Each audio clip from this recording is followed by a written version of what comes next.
campsite sat deep in the wilderness of northern Alberta, nearly 50 miles from the nearest town.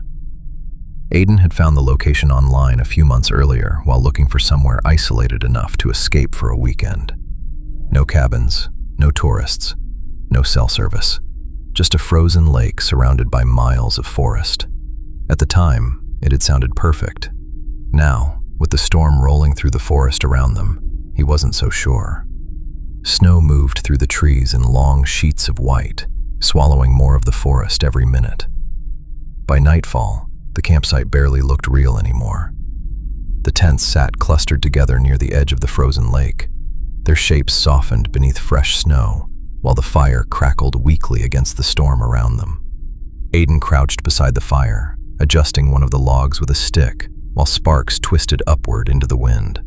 "I still think we should have picked literally any other weekend for this," Joanne said, as she rubbed her gloved hands together near the flames. Lucas laughed quietly from his camping chair. "What, you don't enjoy freezing to death?" "I enjoy surviving vacations," Joanne replied. Emma smiled faintly behind her cup of coffee, while Nathan sat nearby staring into the fire in silence. The storm had trapped them in camp most of the afternoon. By the time they finished setting up the tents, visibility had already started collapsing beneath the whiteout conditions rolling through the forest. Now the snowfall had become so thick, Emma could barely see the tree line properly anymore. The woods beyond the firelight looked empty, like the storm had erased everything out there. A sudden gust of wind tore through camp hard enough to shake the tents. Joanne pulled her jacket tighter.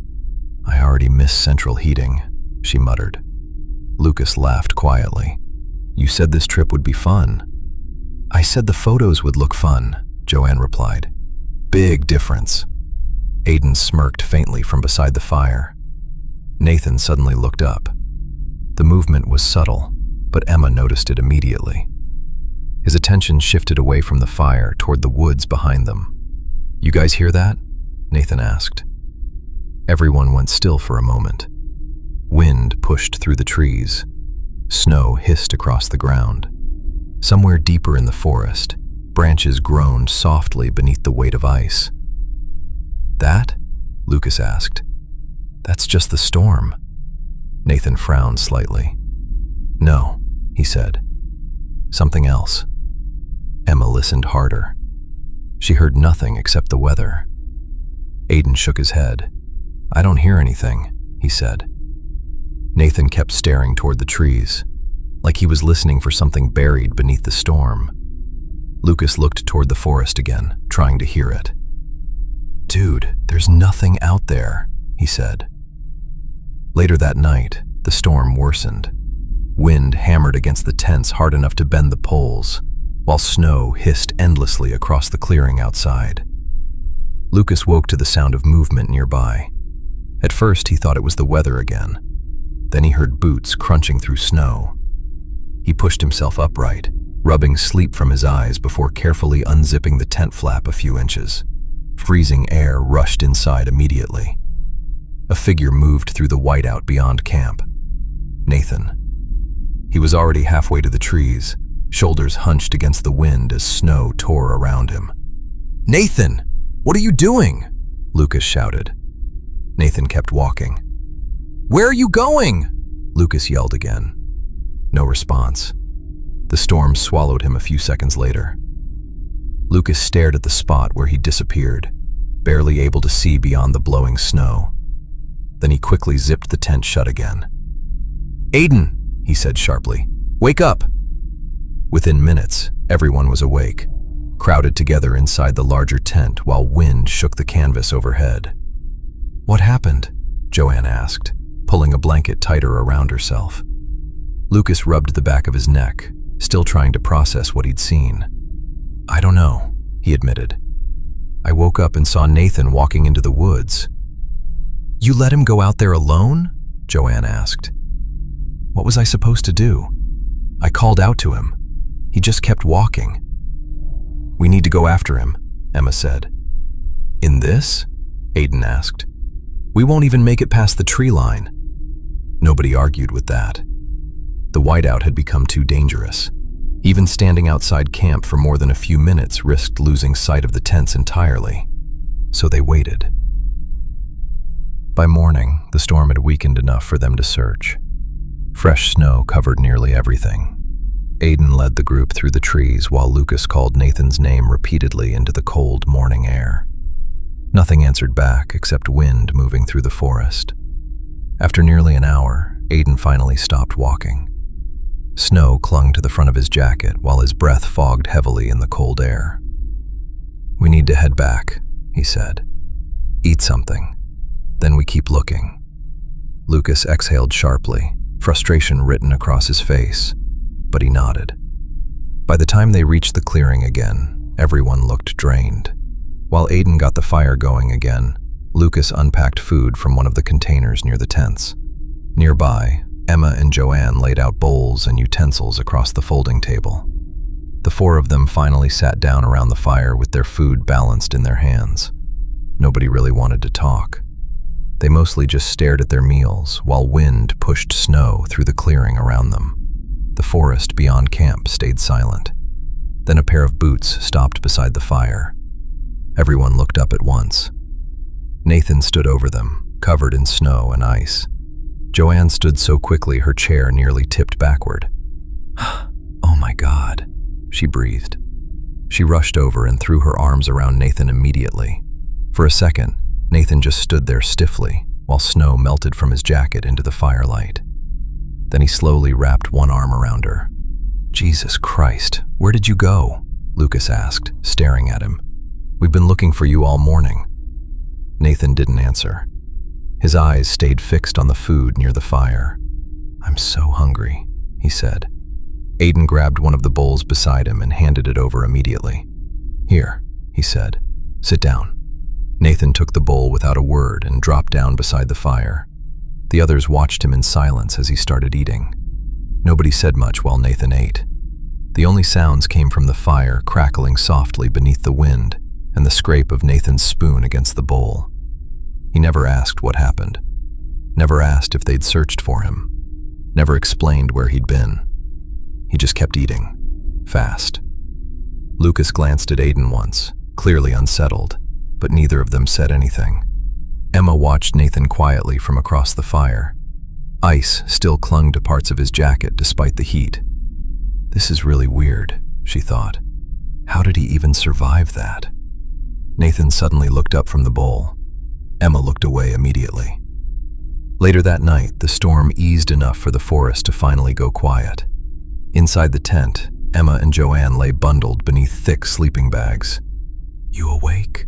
Emma whispered. "Mm-hmm," Joanne murmured. Emma hesitated. "Don't you think it's weird that Nathan just came back?" she asked.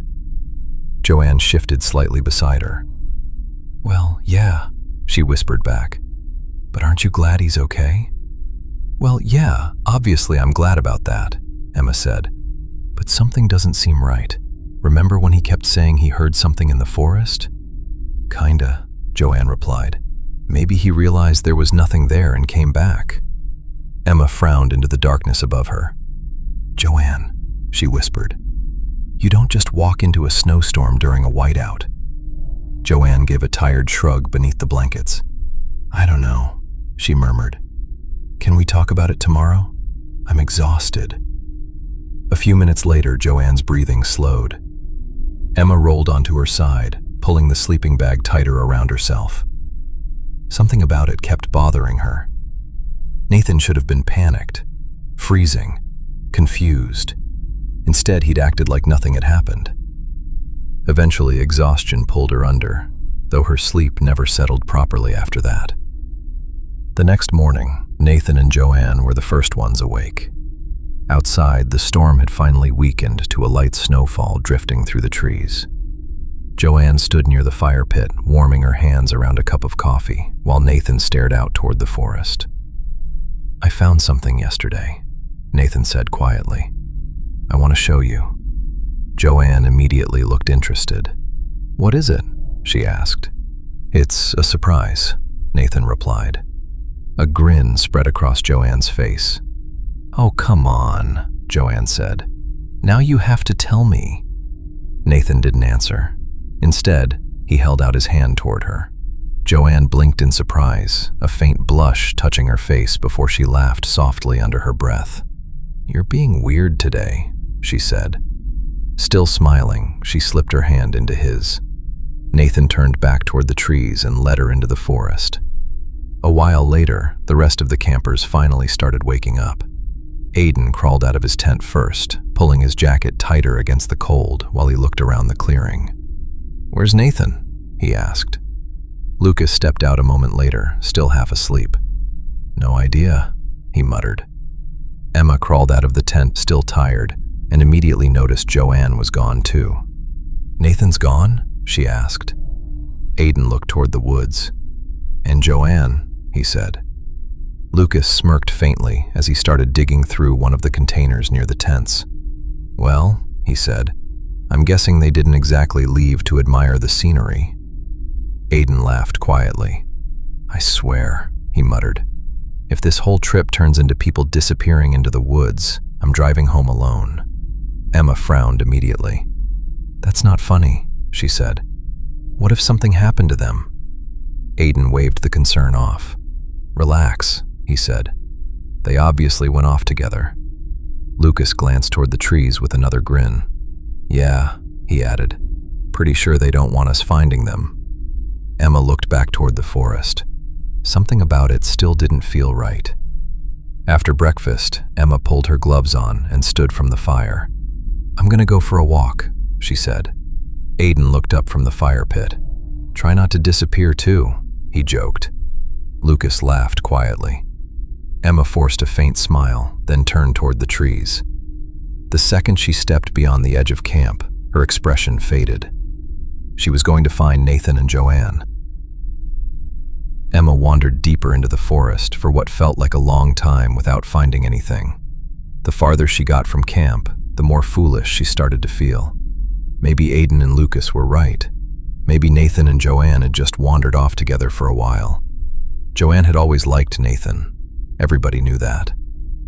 Emma adjusted her scarf higher against the cold and started considering turning back.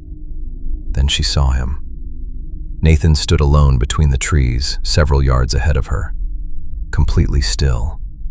Emma instinctively stepped behind a tree trunk. Nathan didn't move. He just stood there in the snow, staring upward into the gray sky beyond the pines. Something deep in Emma's stomach told her not to call out to him. Just watch. Her eyes moved quickly around the forest. Where was Joanne? Nathan slowly tilted his head slightly farther back, like he was listening to something high above the trees. Emma stayed hidden behind the trunk, barely breathing now. Nathan was definitely acting strangely. Then, after another minute or two of watching him, Emma noticed something else. He looked taller. Emma frowned slightly. It had to be the distance, the snow, the trees. Her depth perception was probably just off. Then Nathan shifted slightly beneath the falling snow. His jacket looked wrong. The sleeves no longer reached his wrists properly, exposing small strips of skin above his gloves. Even the jacket itself seemed to sit higher on him than before. Now she was sure of it. Emma didn't know what was wrong with Nathan, but she was starting to believe this wasn't him anymore. Nathan finally moved. He started walking slowly through the forest, weaving between the trees without hesitation. Emma followed from a distance, keeping herself hidden behind the trunks whenever he slowed or stopped. The deeper they went, the quieter the woods became. After a while, Nathan stopped beside a small structure half buried in snow. A makeshift hut. It looked crudely thrown together from old wood, branches, and torn pieces of tarp stretched across the roof. Parts of it sagged beneath the weight of snow. Nathan ducked inside without hesitation. Emma stayed where she was. She never took her eyes off the hut. What was he doing in there? Was Joanne inside with him? By now, Emma had stopped believing this was just Nathan and Joanne sneaking away together. Something was wrong, and she needed to know what it was. She stayed hidden between the trees for what felt like hours, watching the hut through the falling snow. Several times she almost turned back toward camp. Then finally, the door shifted open. Nathan stepped back outside. Emma immediately lowered herself farther behind the tree as he started walking back toward camp. She waited until he disappeared fully into the forest before moving.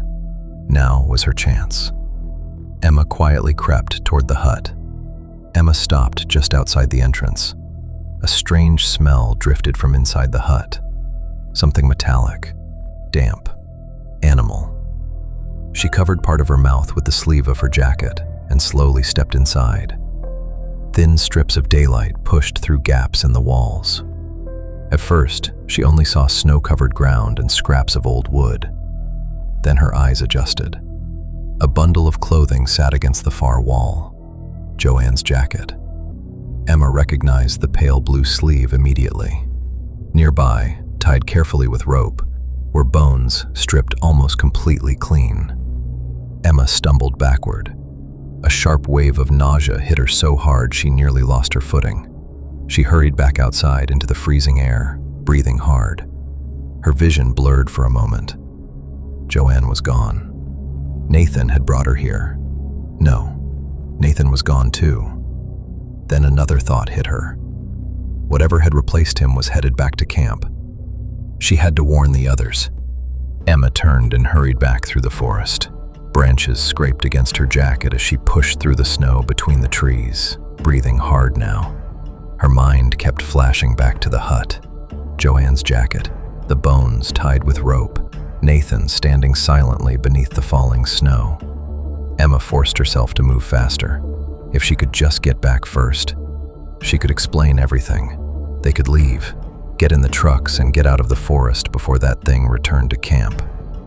Her pulse hammered in her ears as she pushed through the trees. Several times she nearly slipped on hidden patches of ice beneath the snow. Then finally, she saw the clearing ahead. Emma stumbled out from the trees and back into the campsite, bending forward slightly as she tried to catch her breath. "Well, damn," Lucas said with a laugh. "You were in a hurry." Emma tried to speak, still breathing hard from the run. Then she straightened up. Nathan stood beside the fire pit. Emma froze. She was too late. "Oh, Emma," Nathan said casually. "I've been looking for you." Emma slowly looked up at him. Nathan stood beside the fire pit with one hand tucked into the pocket of his jacket. At first glance, he almost looked normal again. Then Emma noticed the sleeves, too short above the wrists. The jacket sat higher on him now too, tighter across the shoulders than before. What she'd seen earlier between the trees hadn't been her imagination. And as she walked past him toward the others, she caught a faint smell drifting from him. Something damp and metallic beneath the cold air. Emma forced a small smile at him as she walked by. Nathan watched her the entire time. Emma stopped beside Lucas, trying to steady her breathing. "You okay?" Lucas asked with a small laugh. "You look like you saw a ghost." Emma glanced back toward Nathan. He was still watching her. Emma kept the smile on her face. "I'm fine," she said. The flap of Aiden's tent suddenly unzipped behind them. Aiden stepped outside, rubbing one hand against the cold. "Has anyone seen my extra gloves?" he asked. "The black pair?" Nathan looked over toward him immediately, just for a second. Emma turned quickly back toward Lucas. "Lucas," she whispered urgently. "I'm serious. Something is wrong with Nathan." Lucas frowned. "Emma, come on," he muttered. "You've been on his case ever since he got back." "You don't understand. He got lost in a storm," Lucas interrupted quietly. "Give the man a break." Emma stared at him in disbelief. Then she looked toward Aiden instead. "Aiden," she called out, forcing calm into her voice. "I think I borrowed your gloves yesterday. They might be in my tent." Aiden looked over. "Really?" Aiden asked, glancing toward her. "I'll check," Emma replied quickly. She turned and headed for her tent before Nathan could say anything. Emma unzipped the flap and ducked inside. A second later, she heard Lucas's voice outside near the fire pit. "So where'd you even go yesterday?" Lucas asked Nathan casually. Emma saw the opportunity immediately. "Aiden," she called out a second later. "Are these the ones?" "Let me see." Aiden replied. He stepped inside the tent behind her. The second the flap closed, Emma grabbed his arm. Aiden, Emma whispered, struggling to keep her voice steady. Joanne's dead. Aiden stared at her for a second. What? He said quietly. I found her jacket, Emma continued quickly, in this hut out in the forest. Aiden's expression hardened slightly. What kind of hut? He asked. I don't know, Emma said. Like some kind of shelter made from branches and tarp. Her breathing shook again. There were bones in there too. Aiden didn't speak. No, listen to me, she said. Something is wrong with him. That doesn't make any sense, Aiden said quietly, though he sounded less certain now. Emma shook her head immediately. No, listen to me, Emma said. Something is wrong with him. She pointed toward the tent flap. Haven't you noticed? Look at his jacket. It doesn't fit him anymore. Aiden frowned slightly. He smells weird too, Emma continued quickly. And he's taller now. I know that sounds insane, but I saw him standing in the forest earlier. Something's changed. For a moment, Aiden just stared at her silently. Then his expression shifted. Not disbelief anymore. Recognition. I've heard stories about things like this, he said quietly. I just never thought they were real. Emma felt her pulse quicken. What stories? She whispered. Aiden glanced nervously toward the tent entrance before answering. A Wendigo. What's a Wendigo? She asked. Something that hunts out here, he said. Something that possesses people. We need to get out of the forest, he whispered. Now. Nathan's voice suddenly called out from outside the tent. What's going on in there? Emma froze instantly. A second later, Lucas laughed outside near the fire pit. Maybe they don't want us interrupting. Aiden forced a faint smile onto his face, though Emma could see the panic behind it now. Act normal, he whispered. Then the two of them stepped back outside. Nathan stood near the fire pit watching them. Lucas looked between the two of them and smirked. Well, he asked, did you find the gloves? Emma forced herself to nod. Yeah, she said quietly. Nathan kept staring at her. Then Lucas looked around the campsite. So where's Joanne anyway? He asked casually. You two disappear all morning and only one of you comes back? Emma felt her chest tighten. Nathan slowly looked toward Lucas. She got tied up somewhere, he said calmly. Lucas frowned. What does that mean? Emma suddenly saw the ropes hanging inside the hut again, the stripped bones tied carefully against the wall. Nathan's eyes slowly shifted toward her. I don't know, Nathan said with a faint shrug. Emma was the last person to see her. Maybe you should ask her. Lucas looked toward Emma immediately. Emma felt cold panic spread through her chest. He knew. Somehow Nathan knew she'd followed him. Emma forced herself to keep her face still. I haven't seen her at all today, she said quickly. Even to her own ears, her voice sounded shaky. Nathan just stared at her, completely still. The silence stretched painfully around the fire pit. Emma could feel herself starting to shake now despite the heat from the flames. Nobody moved. Nobody spoke. Then suddenly, Nathan took a slow step forward. Both Emma and Aiden instinctively stepped backward at the exact same time. Nathan stopped. For the first time, Lucas looked genuinely unsettled. Guys, Lucas said nervously, looking between them. What the hell is going on? Aiden never took his eyes off Nathan. Lucas, Aiden said carefully. Get away from him. Lucas frowned in confusion. What are you talking about? Lucas asked. That's not Nathan, Aiden said. Before Lucas could respond, Aiden grabbed him by the arm and pulled him backward toward himself and Emma. We're leaving, Aiden said urgently. Now. Lucas stared at the two of them in confusion and panic.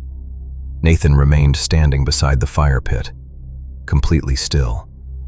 Then slowly, he lifted his head toward the gray sky above the trees, the exact same way Emma had seen him standing in the forest earlier. listening, waiting. A sudden violent twitch ripped through Nathan's body. Lucas shouted in shock. Another jerk hit him harder this time. The sound of fabric tearing echoed through the clearing as Nathan's body twisted unnaturally beneath the jacket. His shoulders jerked sideways. His spine bent sharply. Then Nathan collapsed violently into the snow. His limbs convulsed against the frozen ground while his body folded inward with sickening cracks. Emma heard Lucas swearing beside her, panic finally breaking through his confusion. Nathan's body kept twisting, stretching, collapsing in on itself like something inside him was coming apart. Then suddenly, it stopped moving completely. Silence fell over the campsite, and then the smell hit them. Not the faint metallic scent Emma had noticed earlier. This was worse. Death, rotting flesh, something ancient and decaying moving through the freezing air around them. A slow crunch echoed from somewhere beyond the trees, heavy footsteps moving through the snow. Emma slowly looked down at Nathan's body lying motionless in the snow. Nathan was gone. Aiden grabbed Emma by the arm. "We need to move," he said urgently. "Right now." The smell drifting through the campsite had become unbearable now. Putrid, like death left out in the cold too long. Another heavy crunch echoed from the trees. Then suddenly the firelight dimmed across the snow around them. A shadow stretched slowly over the campsite. All four of them looked up. The Wendigo stood at the edge of the clearing. The creature was impossibly tall. Its body looked emaciated beneath pale gray skin stretched tightly over protruding bones. Long arms hung nearly to its knees while jagged antlers rose high above its head between the trees. Its eyes sat deep inside its skull-like face, dark and sunken beneath strips of torn flesh. The smell pouring from it made Emma feel sick instantly. The Wendigo stared at them silently from the edge of the clearing. Then it took a slow step forward. The sound of its movement through the snow seemed far too heavy for something so thin. The Wendigo kept moving slowly toward them through the snow. Its long arms stretched outward slightly as it approached, antlers scraping softly against low branches above it. Lucas took a shaky step backward before stopping completely. There was nowhere to go. The truck sat too far behind the creature now. The forest stretched endlessly around them in every other direction. And even if they ran, Emma realized it wouldn't matter. The creature's limbs were impossibly long. It would catch them within seconds. Aiden seemed to realize it too. His grip on Emma's arm slowly loosened. Nobody spoke anymore. The three of them simply stood together beside the dying fire while the Wendigo approached through the falling snow. Emma thought about Joanne, alone in that hut. The bones tied carefully with rope. And now they were going to end the same way. Slowly, Emma reached for Aiden's hand, then Lucas's. For a moment, the three of them just stood there together in silence. Lucas was shaking badly now.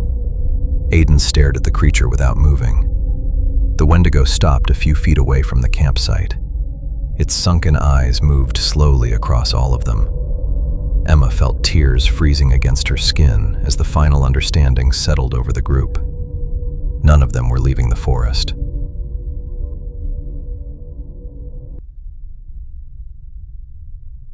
I haven't told this story in full before. Not because I don't remember it, but because I do. I should have been there that night. I just wasn't at the campsite when it happened. There were 5 of us. Just a weekend trip, nothing serious. A spot one of the guys knew. A few hours out, no signal, barely marked on any maps. It was perfect. Quiet. Open. Surrounded by trees that felt older than they should have been. I remember thinking how still it was. No birds, no wind. I didn't think anything of it at the time. One of the guys, Mark, made a joke about it. Said it felt like something was watching us. We laughed it off. Later that day, I went for a walk, just to clear my head. take in the view. I ended up further out than I meant to. I remember lying back, just for a minute. I must have been more tired than I thought. And just before I drifted off, I thought I heard someone calling my name. Faint, from back toward the campsite. I don't know. I might have imagined it. Or I was already half asleep. I almost got up, but I didn't.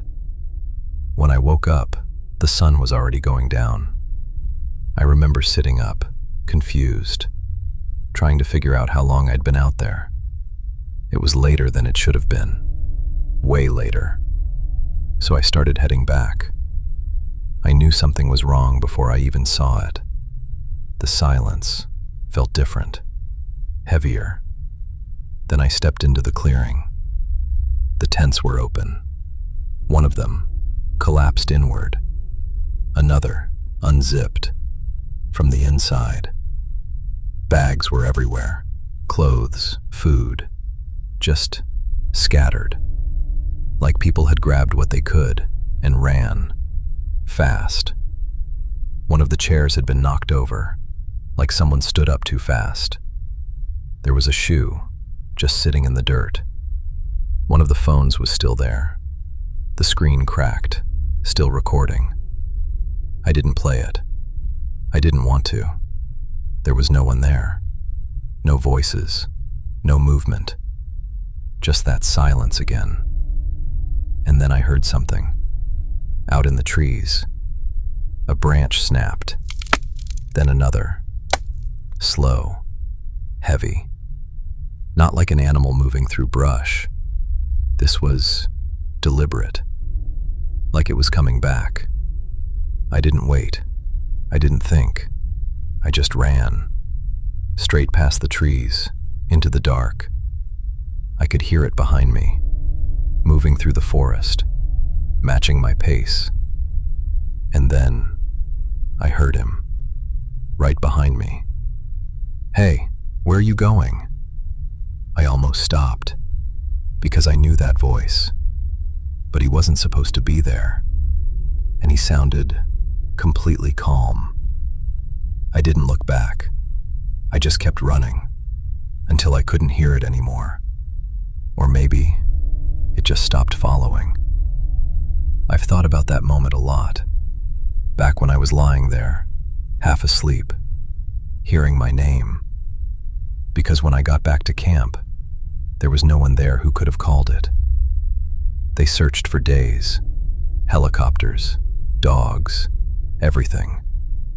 They didn't find anything. Not bodies, not tracks, nothing. Officially, they said it was animal attacks.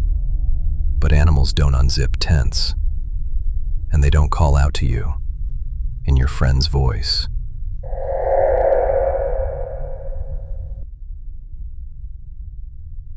Josh heard something in the trees, something no one else did. He thought it was nothing. He was wrong. The tents were set up just before sunset. Josh handled most of it. He always did. Olivia stayed close beside him, holding the frame steady while he secured each corner. Sam watched Liam struggle with their tent, fabric twisted, poles not quite lining up. "Need help?" Sam asked. "I've got it," Liam said. He didn't. Tyler laughed from a few feet away, finishing his own tent first. "Man, you've done this before, right?" he asked. "Yeah," Liam said. "Doesn't look like it," Sam muttered. Josh pulled one of the straps tighter, then stopped. He turned his head, listening. Something moved, or he thought it did. A shift just beyond the tree line. He frowned. "Did anyone else hear that?" Josh asked. "Hear what?" Olivia said. Josh listened. He shook his head. "Nothing," he said. By the time the tents were up, it was dark. They sat around the small camping stove, passing food between them, talking over each other. Josh sat back slightly, listening again without meaning to. There. Movement. Not the wind, not the trees, something else. He turned his head, trying to place it, but the sound slipped between voices, between laughter, between the fire. Gone. Josh opened his mouth, then stopped. No one else had noticed. He let it go.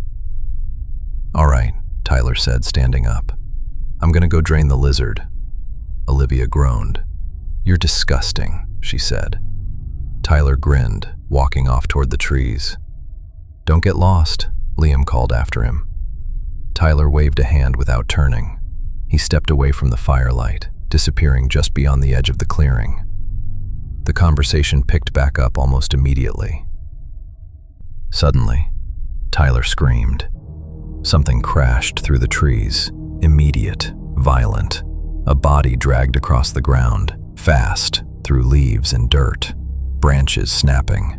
One of them, thick, splintered clean in two. Josh was on his feet instantly. "Tyler!" Josh shouted, already sprinting toward the sound. Liam stood up, knocking his plate aside. Olivia turned toward the trees. "Josh, wait! Don't go alone!" Sam grabbed a flashlight.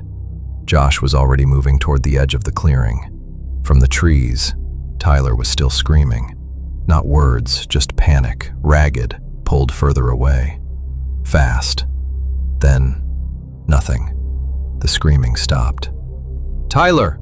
Josh shouted again. Liam pushed off after him. Olivia and Sam followed, close behind, no hesitation. The fire was left burning, unattended, as all four of them disappeared into the trees. They pushed through the trees, fast, following the path Tyler had been dragged. Branches scraped against them. Underfoot, the ground was torn up. Then they reached it. Josh slowed, just for a second. The ground ahead was ripped apart. Deep gouges carved through the dirt, long, uneven, like something had been dragged through it. Not clean, desperate. Claw marks, thin, shallow in places, deeper where the earth had given way. Finger marks. Tyler's, like he'd been trying to grab onto anything at all, and failing. A branch lay split across the ground, thick, heavy, snapped clean through. Another one further ahead, the same. A dark trail cut through the dirt, leading deeper into the trees. Blood, fresh, still wet. It pointed one way, further in. No one moved, no one spoke. They just stood there, staring at it, trying to understand and not understanding at all. A second, maybe two.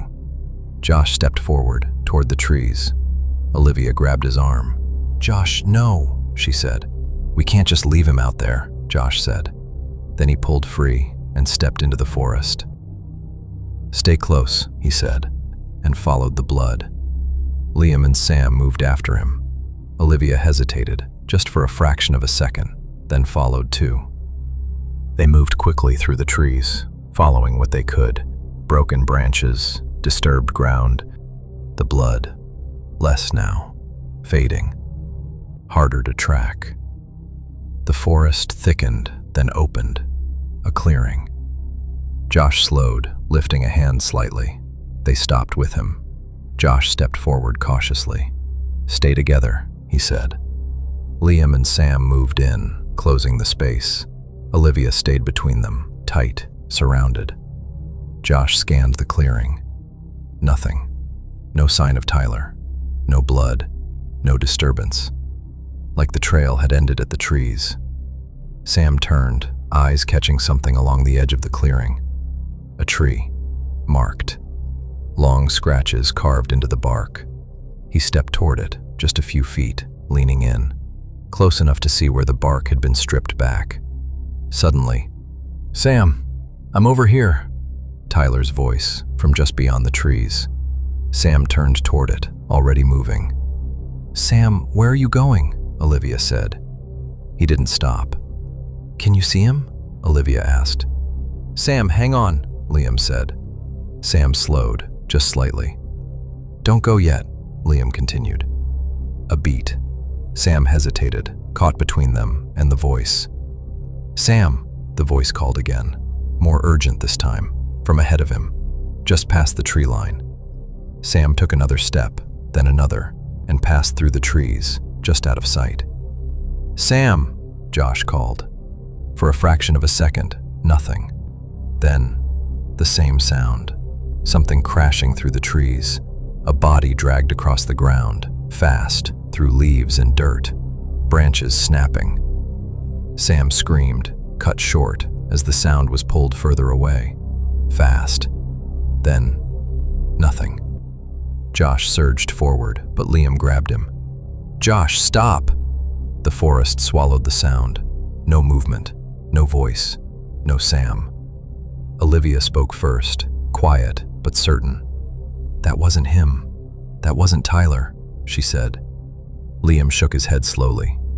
"No," Liam said. "Tyler wouldn't lead someone off on their own like that." Josh didn't respond.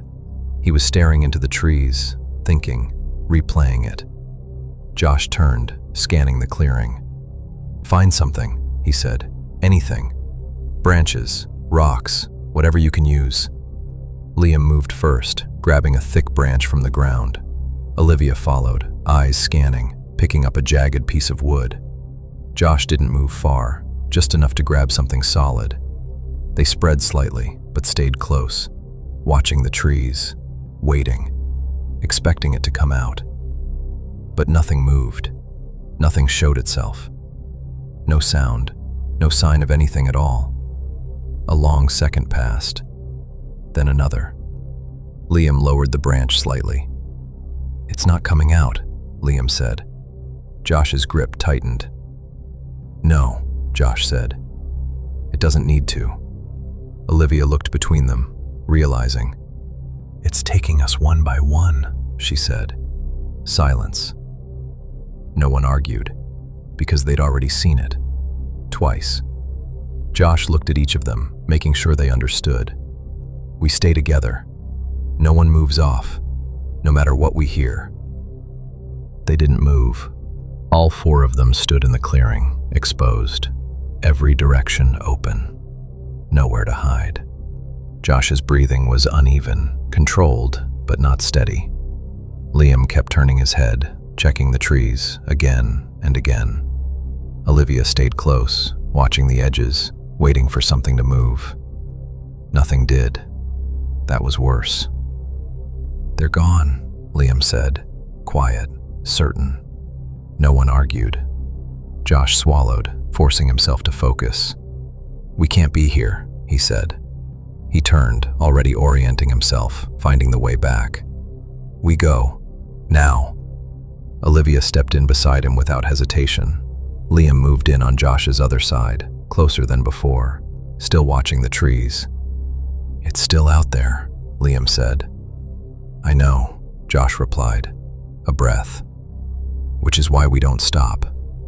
He looked between them, making sure they understood. "Stay close. No one breaks off." He didn't say anything else, didn't need to. Olivia shifted slightly, supporting him now, subtle, but there. Josh started moving. They followed immediately, tight, locked together. The clearing fell behind them as the trees closed in again. They moved quickly, but not running, too close together for that. Each step controlled, measured, forced. Branches brushed against them as they passed. Every sound made them flinch.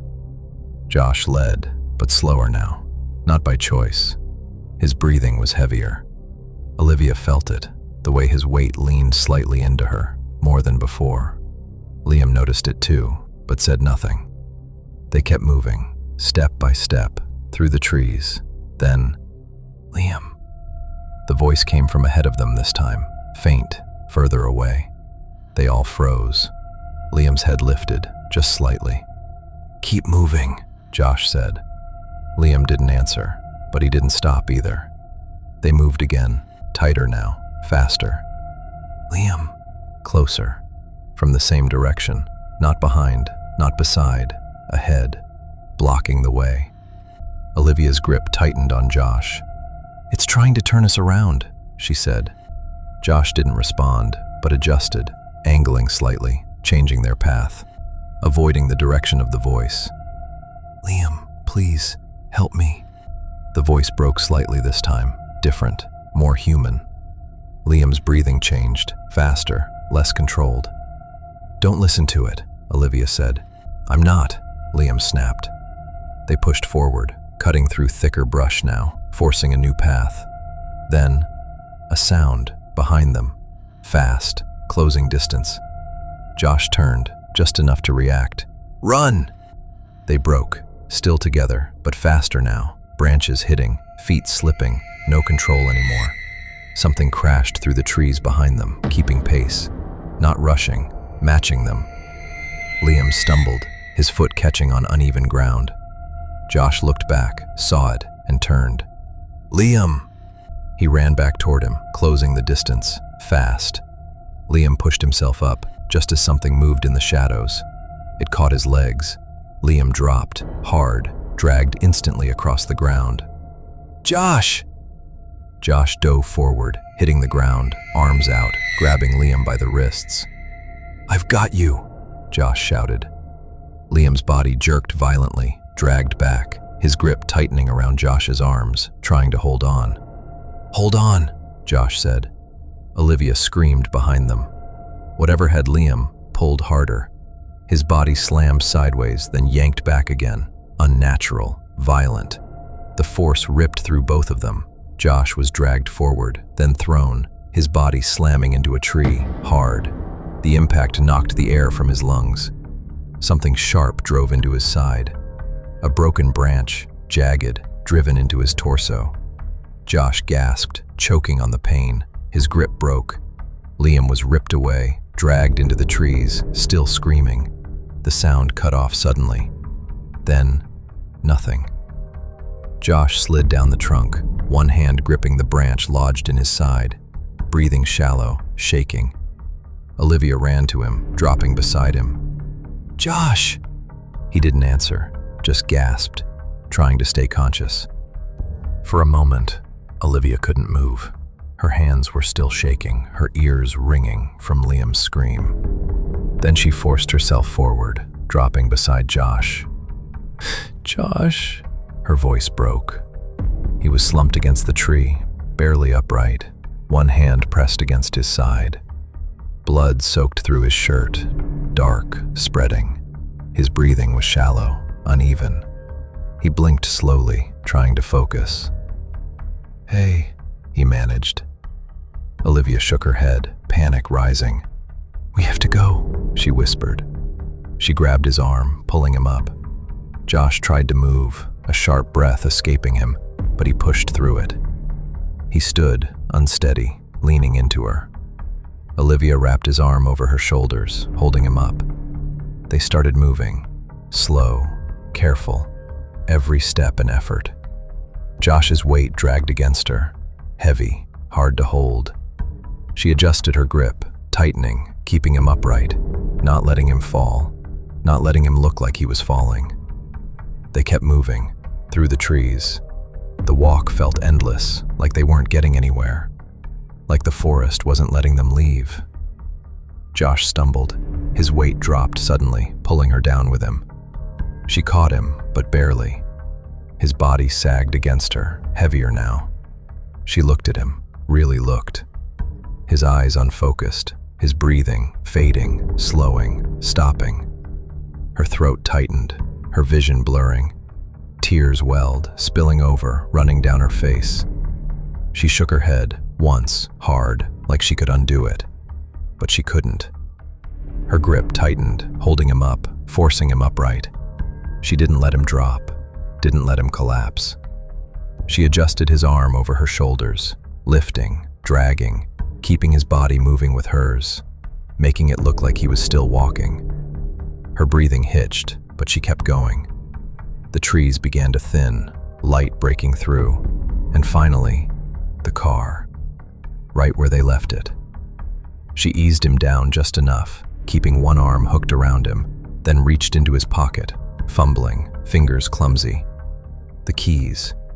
She pulled them free, then dragged him the last few steps, pulled the passenger door open, and pushed him inside. His body slumped into the seat, still. She ran around, got in, hands shaking, and jammed the key into the ignition. The engine started. She drove, gravel scattering beneath the tires as the forest fell behind her. Olivia kept her eyes on the road, gripping the wheel, refusing to look back.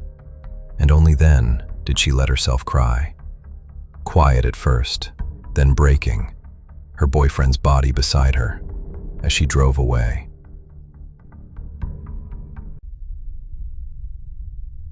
Daniel had spent years in search and rescue. He knew the sounds animals made in the forest. But the night he and Emily camped deep in the mountains of New Zealand, something started circling their tent. Slow, patient, careful. And after listening to it for a few minutes, Daniel realized something that made his stomach tighten. Whatever was outside was trying not to make noise. Daniel and Emily weren't new to remote places. Every year they traveled somewhere isolated, somewhere wild, somewhere most people would never think to camp. Over the years they had slept in deserts, forests, and mountain valleys across different parts of the world. Isolation didn't scare them. They loved it. And this year, their trip had brought them to the mountains of New Zealand. Daniel worked as a search and rescue technician. When hikers disappeared in the bush or climbers got injured in remote terrain, Daniel was often part of the team sent to find them.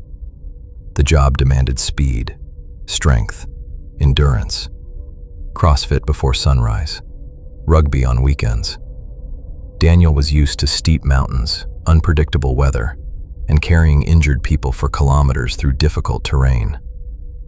Emily's connection to the outdoors came from a different place.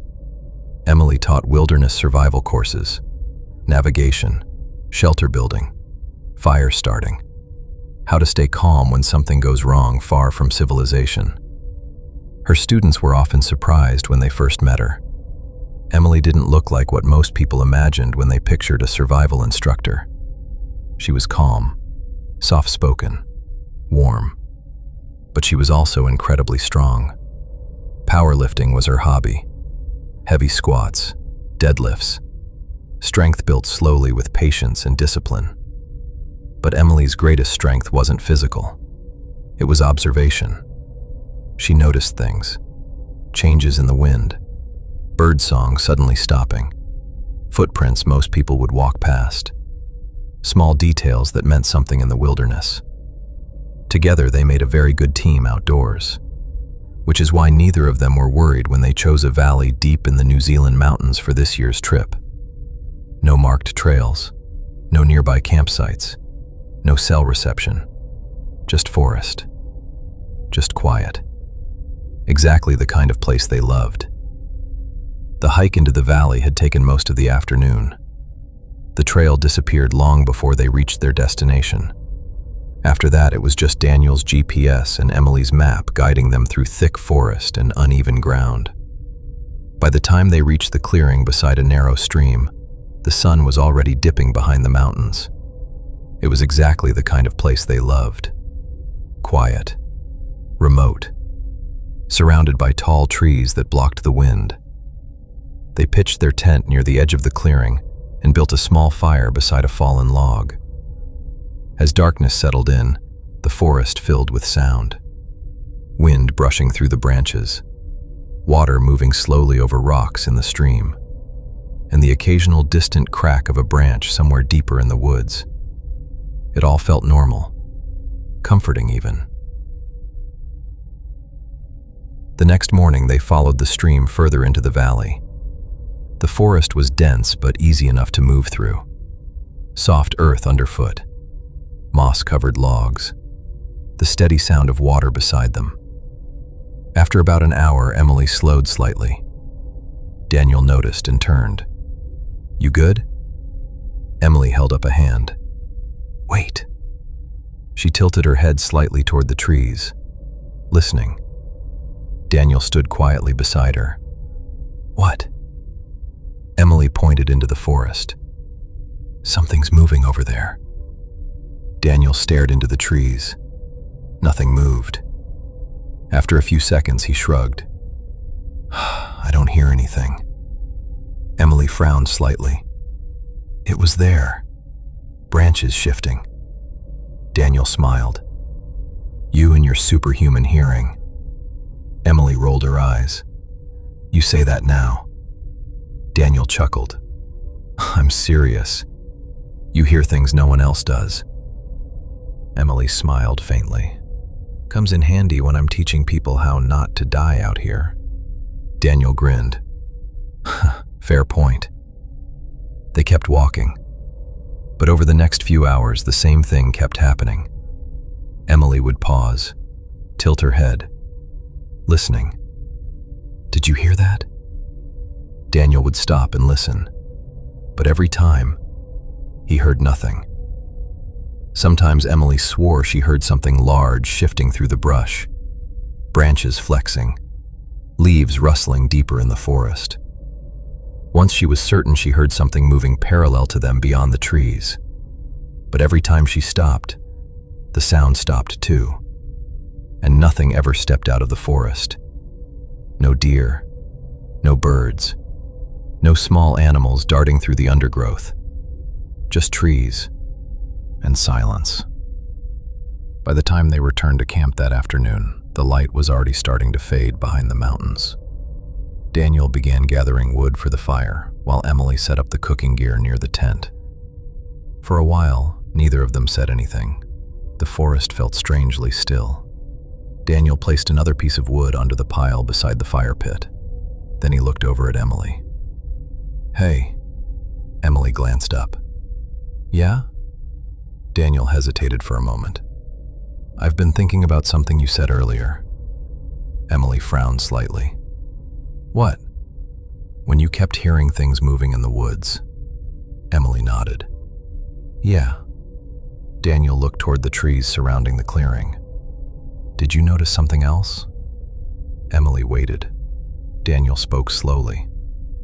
We've been here 2 days. He gestured toward the forest. And we haven't seen a single animal. Emily blinked.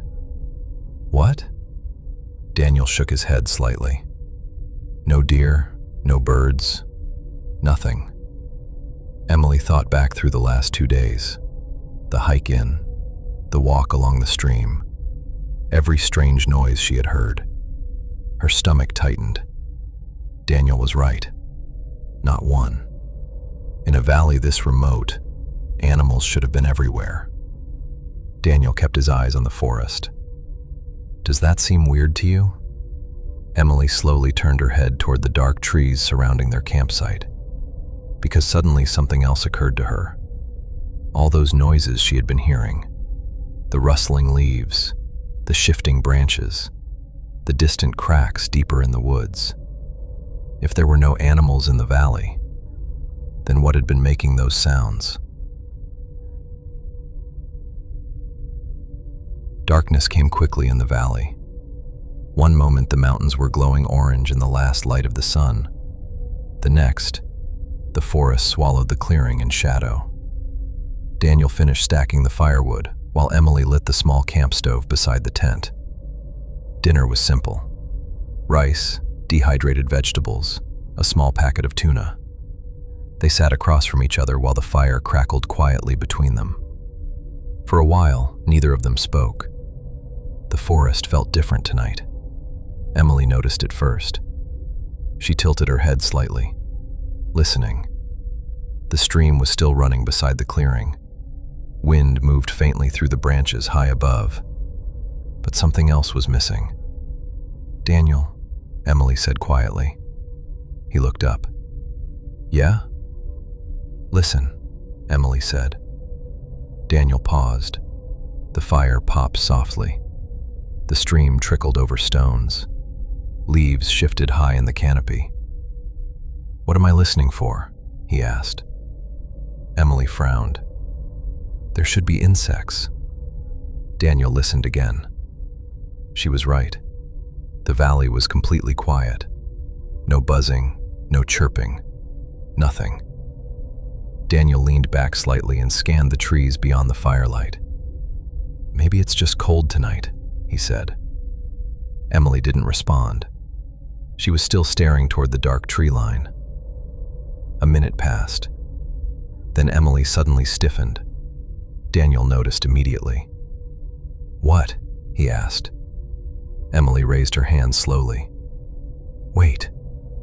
Her eyes were fixed on the forest. Daniel stayed still, listening. For a moment there was nothing. Then, crack. A branch snapped somewhere beyond the trees. Emily's shoulders tensed. Daniel turned his head toward the sound. Before he could say anything, crunch, another step. He heard that one. Both of them froze. Something had taken 2 slow steps in the forest. Heavy steps, measured. Then the sound stopped. Emily whispered, her voice trembling. "Daniel, I'm scared." Daniel leaned toward her. "It's okay," he whispered softly. "I'm here." He slowly reached beside his pack and grabbed the flashlight. For a moment he didn't move, both of them listening, waiting. Nothing. Daniel clicked the flashlight on and swept the beam across the tree line. The light cut through the darkness. Tree trunks, branches, fern leaves trembling slightly in the wind, but nothing moved.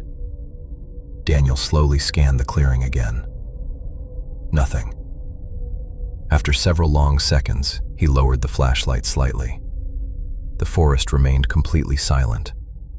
No more footsteps. No movement. Just darkness, and the faint crackle of the fire between them.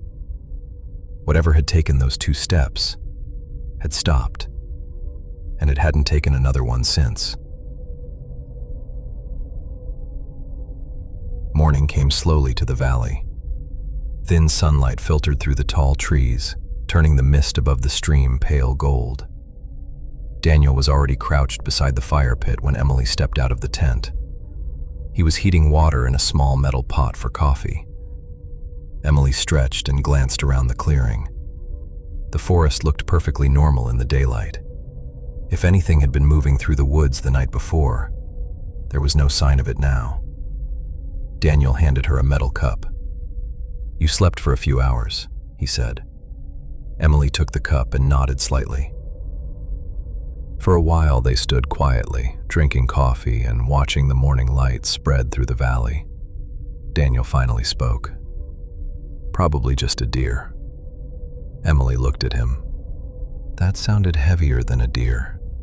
Daniel shrugged. "Wild pigs, maybe?" Emily didn't answer. Instead, she walked toward the edge of the clearing and crouched beside the damp earth near the stream. Daniel noticed immediately. "You checking for tracks?" he asked.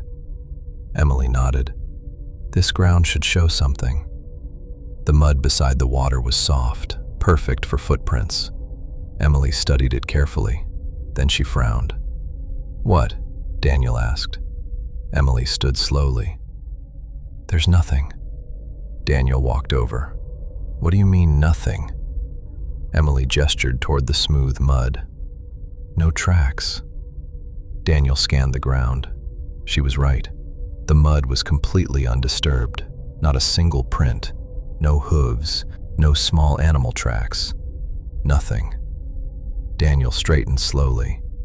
"That's weird." Darkness settled over the valley earlier than the night before. Heavy clouds rolled in over the mountains sometime in the afternoon, blocking the last of the sunlight long before evening truly arrived. By the time Daniel and Emily finished dinner, the forest beyond their small fire was already black. The flames burned low between them. Neither of them spoke much. Emily kept glancing toward the trees. Daniel noticed. "You still thinking about what you said earlier?" he asked. Emily nodded slightly.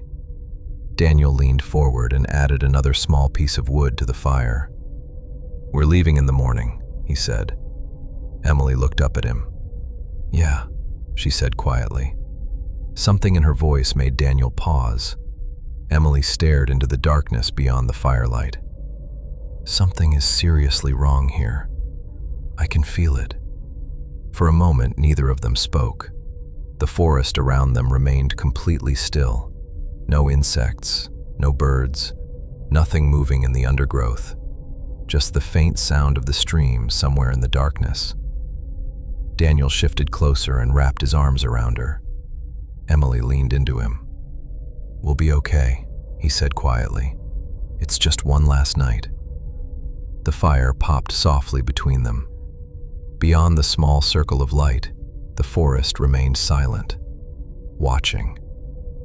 The fire burned down slowly. Eventually, Daniel stood and kicked dirt over the last glowing embers. The darkness beyond the campsite seemed to move closer immediately. "Let's get some sleep," he said quietly. Emily nodded. They stepped into the tent and zipped the door closed behind them. The sound of the zipper seemed strangely loud in the silent valley. Inside, Daniel switched on his headlamp for a moment while they settled in. The beam lit the thin nylon walls of the tent in a pale glow. Beyond it was nothing but darkness. Daniel clicked the light off. The tent fell completely dark. They lay together in their sleeping bag, the fabric rustling softly as they shifted into place. For a while, neither of them slept. Emily lay still, listening. Daniel's arm rested lightly around her. Minutes passed, maybe longer. Emily had just begun drifting towards sleep when she heard it. Crack. Her eyes opened instantly. A branch breaking somewhere in the woods, not far away. Emily didn't move. Beside her, Daniel shifted slightly. "You hear that?" he whispered. "Yes." They waited, listening. The darkness outside the tent felt suddenly enormous. Then, crunch. A second step, closer. Daniel froze. He definitely heard that one. Both of them lay perfectly still. Something had taken 2 slow steps in the forest, heavy, deliberate. And then, nothing. Silence returned to the valley.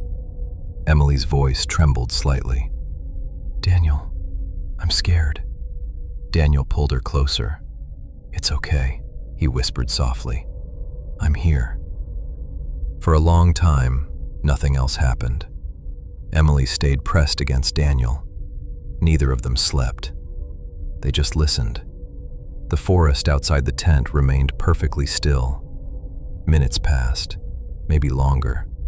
Eventually, Daniel began to wonder if whatever had taken those 2 steps had simply moved away.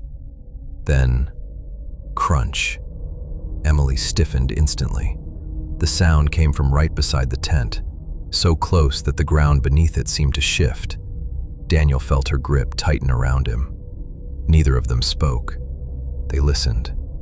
Several seconds passed. Then, crunch, another step. This time from somewhere behind the tent. Daniel's stomach tightened, because the sound had moved. Emily whispered softly, "Daniel." He didn't answer. He was listening, counting the distance, trying to understand where the sound was coming from. Then another step sounded in the darkness. Crunch. From the other side of the tent. Emily felt her chest tighten. Her voice trembled. "Daniel, it's moving." Daniel exhaled slowly. "Yeah." They lay perfectly still in the darkness. Outside the tent, the slow footsteps continued. One step, silence. Another step, silence. Each one coming from a slightly different place around them.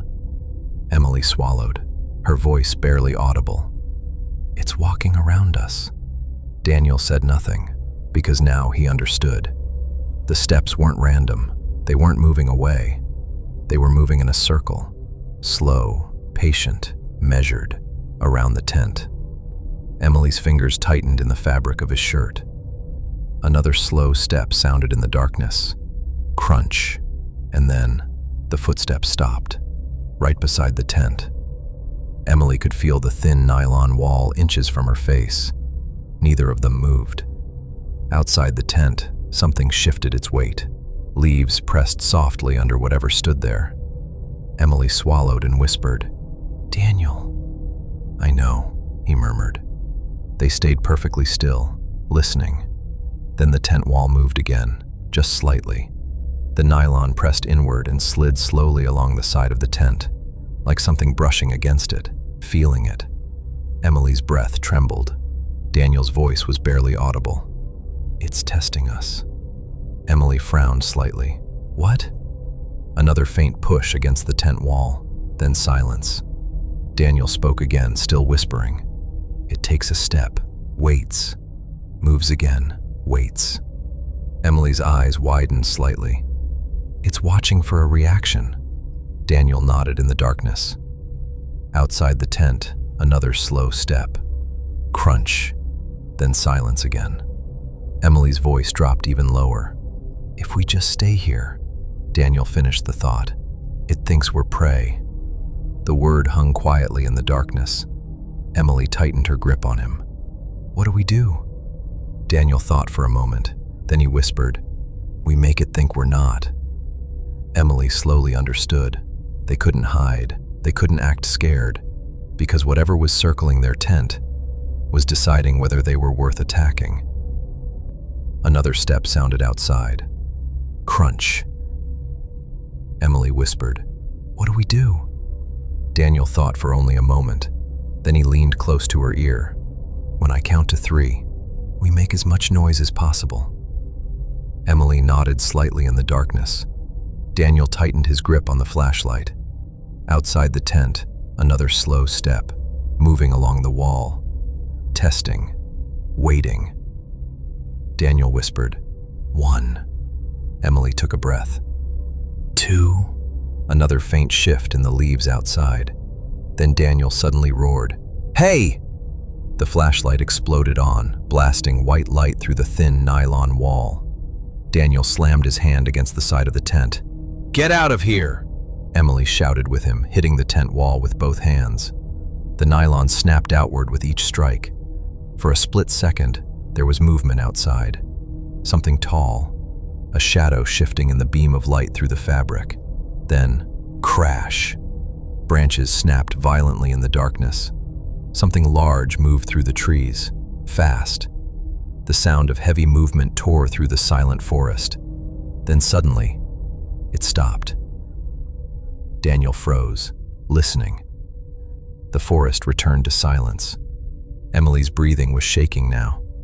"Did it leave?" she whispered. Daniel didn't answer right away.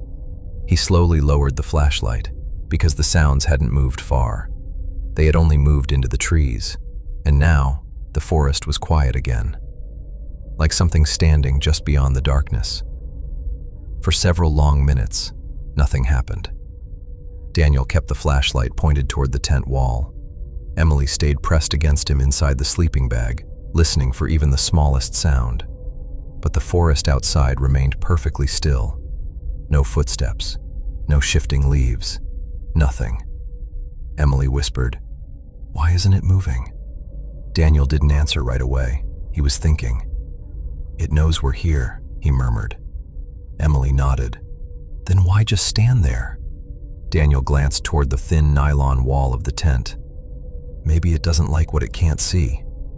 Emily frowned slightly. "What do you mean?" "If it's a predator," Daniel whispered, "it wants to know what it's dealing with." Emily thought for a moment. Then she said quietly, "Daniel." "Yeah? What if we move the tent?" Daniel blinked. "Move the tent?" "Just a little." Emily pointed toward the ground beside the wall. "If we push the tent forward a bit, the bottom edge will lift." Daniel understood immediately. "And we can see underneath." Emily nodded, just enough to see what kind of prints are out there. Daniel hesitated. The thing outside still hadn't moved. That was almost worse than hearing it walk. But sitting there doing nothing felt worse. "Okay," he whispered. They shifted carefully inside the sleeping bag, each of them grabbing the lower edge of the tent wall. Daniel tightened his grip on the flashlight. "Ready?" Emily nodded. Together, they pushed. The lightweight tent slid forward a few inches across the ground. The bottom edge of the nylon lifted slightly from the soil. just enough for the flashlight beam to slip underneath. Daniel angled the light downward. The beam cut across the dirt outside the tent. Emily felt her stomach drop. The ground was covered in prints, not hooves, not paws, not human. Long impressions pressed deep into the soil, marks from something that had been circling the tent over and over and over again. Emily whispered, "Daniel." But Daniel wasn't looking at the prints anymore. He was staring past them, into the darkness beyond the flashlight beam. Something was out there, standing just outside the light, not moving, just watching. Daniel slowly lowered the flashlight. The thin nylon tent suddenly felt very small. "If it comes through the wall," he whispered, "this won't stop it." Emily nodded. Then she reached beside her pack. A moment later, she pulled out the camping knife. The blade caught the faint edge of the flashlight beam. Daniel looked at her. "What are you doing?" Emily pointed toward the tent floor. "If it tries to grab us, we'll be trapped." Daniel immediately understood. Emily pressed the blade into the nylon beneath them. The fabric split with a soft rip. She cut a short slit just wide enough for a hand to reach through. Then she handed the knife to Daniel. "If it comes in." Daniel gripped the handle tightly. "We make it regret it." Outside the tent, the forest remained completely silent, and just beyond the edge of the flashlight beam, something tall was still standing there. For a long moment, nothing happened. Daniel kept the flashlight angled toward the small gap beneath the tent wall. Emily stayed pressed against him inside the sleeping bag, listening. "Maybe it won't attack us." Daniel didn't answer right away. Then he said quietly, "It hasn't yet." Emily swallowed. Maybe the tent is enough. Daniel looked around the thin nylon walls. It didn't make sense, but the creature had circled them for hours, and it never came in. Maybe it wasn't sure what they were. Then something moved outside. The dirt shifted just beyond the beam of the flashlight. A shadow passed slowly across the ground, and suddenly, rip! The side of the tent tore open. A long claw punched through the nylon. Emily gasped. The curved talons scraped through the fabric, slicing a jagged hole in the wall. Cold night air rushed inside. Daniel swung the flashlight toward it. The claw withdrew slightly, then pushed through the tear again, feeling, testing the opening. The creature had been patient, but now the tent was damaged, and the barrier between them was gone. Emily's voice shook. "Daniel." The claw scraped across the ground inside the tent, searching. Then something else pushed through the torn fabric. A dark shape forcing its way through the opening. A nose, large, wet, sniffing. The creature inhaled deeply, testing the air, smelling them. Daniel tightened his grip on the knife. The creature inhaled again. The claw pushed farther into the tent. Daniel realized instantly what had happened. The tent had protected them, but now it was torn. For a split second, nothing happened. Then the creature pushed down. The back of the tent collapsed suddenly. The ripped nylon folded inward as something enormous leaned its weight against it. The thin poles bent. The wall of the tent pressed down toward them. Emily screamed, "Daniel!" The claw forced deeper through the torn fabric. The nose shoved farther inside, sniffing, pushing. The creature knew exactly what it was doing. It was forcing them out. The tent buckled again as more weight pressed down from above. Daniel didn't think. There wasn't time. "Go!" he shouted. "Run!" They tore at the tent door together. The zipper snagged for a split second. Then the nylon ripped open as they forced their way through. Cold night air exploded around them. Emily burst out first, Daniel right behind her. She grabbed his arm instinctively, trying to pull him with her. "Come on!" For half a second they ran together. Then Daniel jolted backward, hard. Emily stumbled as his arm was suddenly ripped from her grasp. Something had grabbed him. Daniel shouted as he was yanked violently into the darkness beside the tent. Emily turned just in time to see the towering shape unfolding behind him. Long limbs, too thin, too tall. Daniel slammed the knife toward it. "Run!" he shouted again. Emily froze for a split second, then survival took over. She ran. Behind her, she heard Daniel shouting, branches snapping, the sound of something massive crashing through the trees. Then, a horrible scream echoed through the valley, and suddenly, everything went quiet again. Emily didn't look back. She just kept running. Branches whipped past her face as she pushed through the forest. Tears streamed down her cheeks. Her lungs burned. Adrenaline drowned out everything else. She didn't know where she was going. She didn't care. She just had to get away. She kept running, through ferns, over fallen logs, across uneven ground. Then suddenly, her foot slipped. The ground vanished beneath her. Emily cried out as she tumbled forward. She rolled down a steep forest embankment. Dirt and leaves filled her mouth. Branches scraped her arms as she slid. She tried to grab something, anything, but the slope was too steep. She tumbled again. Then suddenly, she stopped. Emily lay still for a moment, stunned. Her body ached. Her chest heaved as she tried to control her breathing. Slow, quiet, don't make noise. She wiped dirt from her face, then she listened. The forest above her remained silent. For a moment, she thought she had lost it. Maybe the creature had stayed behind. Maybe she had gotten far enough away. Then she heard it. A low sound. Not footsteps, not branches. A soft, hungry growl. Emily froze. The sound came from somewhere nearby. Another growl followed. Higher pitched, lighter, immature. Then another.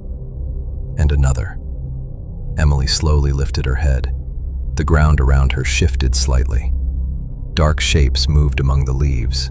Small, thin, too many of them. Her blood ran cold, because suddenly she understood. The valley had been empty. No animals, no birds, nothing alive.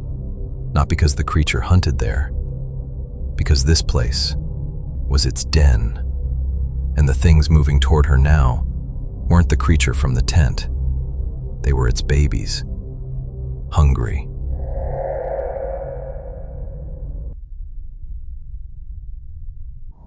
The Ellsworth Mountains are considered one of the most remote places on Earth. Temperatures that can kill within minutes. Winds strong enough to erase entire camps. If something happens out there, it doesn't get reported. It gets lost. Oliver knew that before they ever left. He had led expeditions before. Remote terrain, unstable ground. Places where one mistake didn't get a second chance. He was calm, methodical. The kind of person people trusted when things started going wrong. Alice was the reason they were there. A geologist, specialized in ice formation and structural anomalies. She noticed things most people didn't. Subtle shifts, patterns beneath the surface. She was also Oliver's wife. Where he focused on decisions, she focused on detail. Together, they filled in each other's gaps. She had been studying satellite data for weeks before the trip.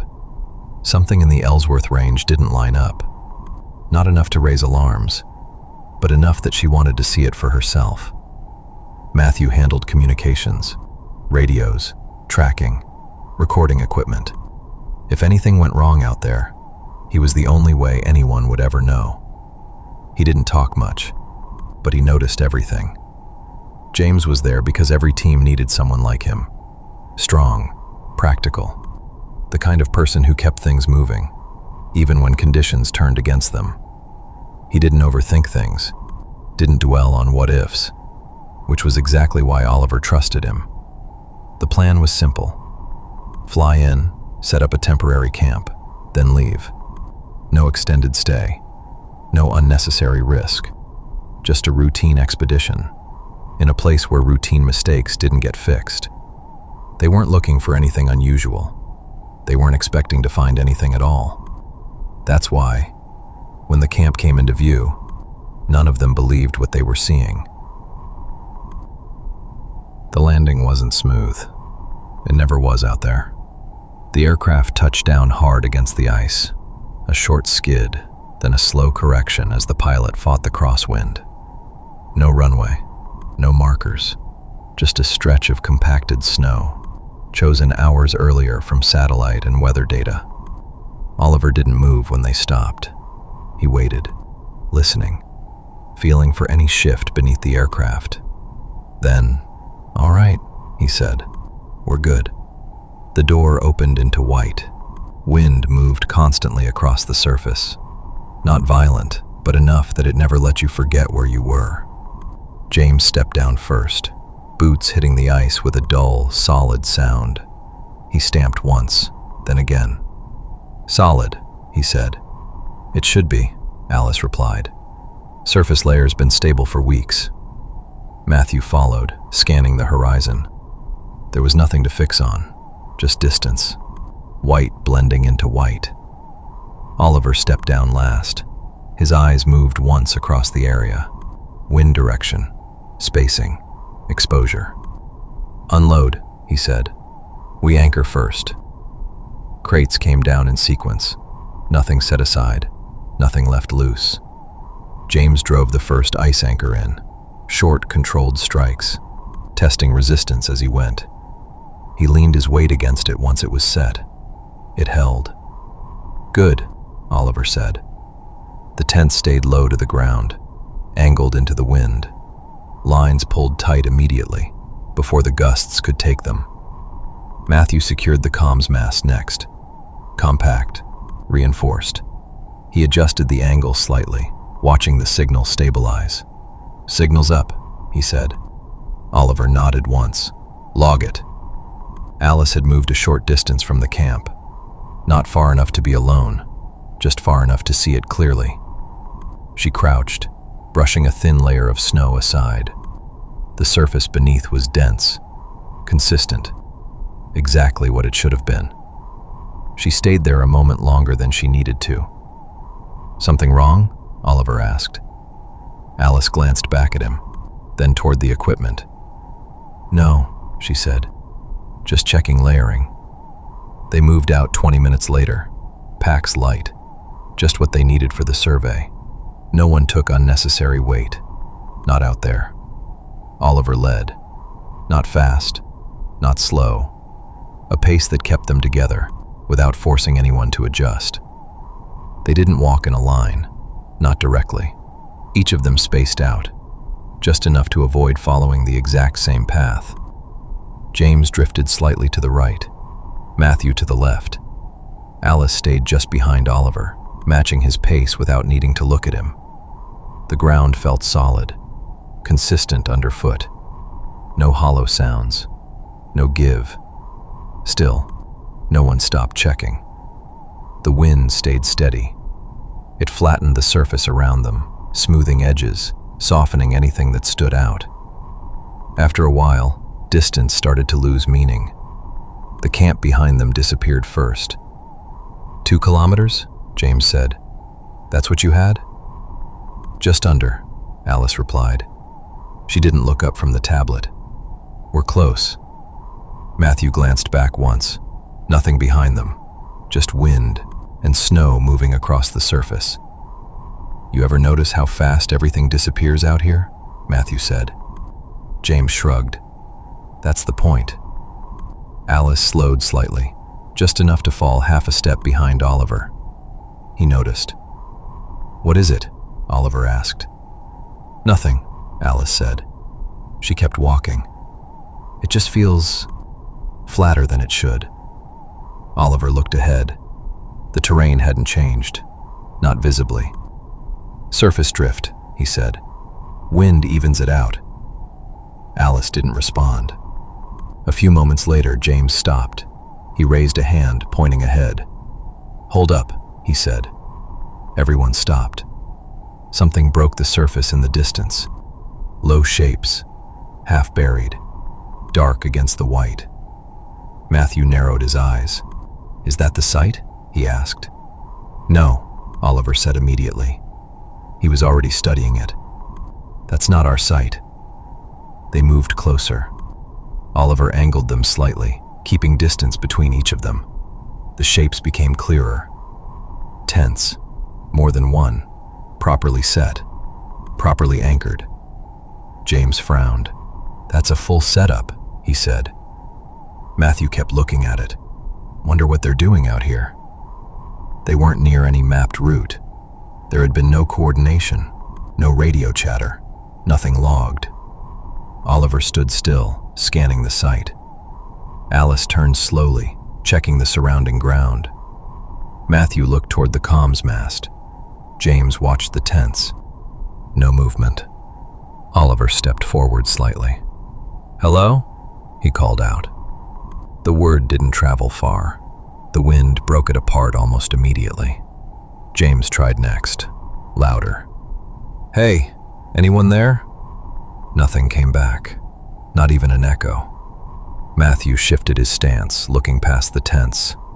"They'd answer if they were here," he said. Oliver called out once more. "This is a survey team. We're approaching your camp." Silence. He didn't walk straight into the center. He moved along the outer edge first, checking the ground, watching where he stepped. Alice followed, close enough to observe. Up close, the damage didn't look like weather. One tent had collapsed inward, not flattened, not buried, pressed down at a single point. Another had been torn along the side. The fabric split at the seams, narrow breaks close together. James frowned. "That's not wind," he said. Matthew looked at the anchors, still set, still holding. "If it was," he said, "these would have gone first." Oliver stepped forward into the space between the tents. He slowed after a few steps. He looked down, then stopped completely. "Hang on," he said. The others looked toward him. He didn't move, didn't look up. "Come here," Oliver said. James was the first to step closer. Matthew followed. Alice stayed just behind them. Oliver pointed at the ground. "Look at this," he said. James frowned. "What am I looking at?" he asked. Oliver shifted his boot slightly in the snow. The mark stood out immediately. Fresh, defined. His footprint. He gestured outward. "Those are our tracks from when we walked in," he said. Then they looked out across the camp.